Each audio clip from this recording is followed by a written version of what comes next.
সত্যি বলো। বেঞ্জনি আমি বড় বড় ব্যাং ধরে রেখেছি, আমি শুকিয়ে শুকিয়ে রেখেছি। বেঞ্জনি ওই ব্যাঙের আমি আমি সুন্দর করে তোমাকে একেবারে ঘন্ট করে দেবো। আরে তোমার বাড়ি গেলে ঘুমাবার কি মাসু? আমার বাড়ি চলো কোনটা, ঘুমাবার নেই দুঃখ আর ঘুমাবার নাই গে দুঃখ, আর শুয়ে শুয়ে দেখতে পাবে চন্দ্র সূর্যের মুখ ওকে ভাসে।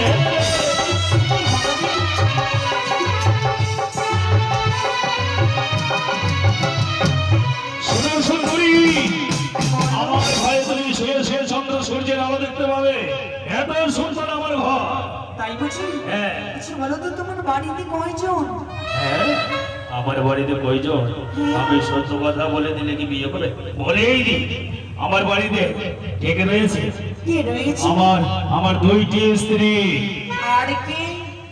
আমার মা রয়েছে, যে তোমার শাশুড়ি মা হবে। হ্যাঁ তাই বুঝি? হ্যাঁ, আর কে রয়েছে? যে তোমাকে মা বলে রাখবে, দুইটি ছেলে। তোমায় পছন্দ হবে আমি জানি। সত্যি গদাবীর অতি সুন্দর। কিন্তু গদাবী, আমার কয়েকটি শর্ত রয়েছে। শর্ত? আমার শর্ত যদি পালন করতে পারো তবে আমি তোমারই ঘরে যেতে পারবো। আরে কয়েকটি শর্ত কি? তোমার যত ইচ্ছে তুমি শর্ত বলো আমাকে, আমি সব শর্ত আমি মানব তোমার, ওই তোমাকে পাওয়ার জন্য।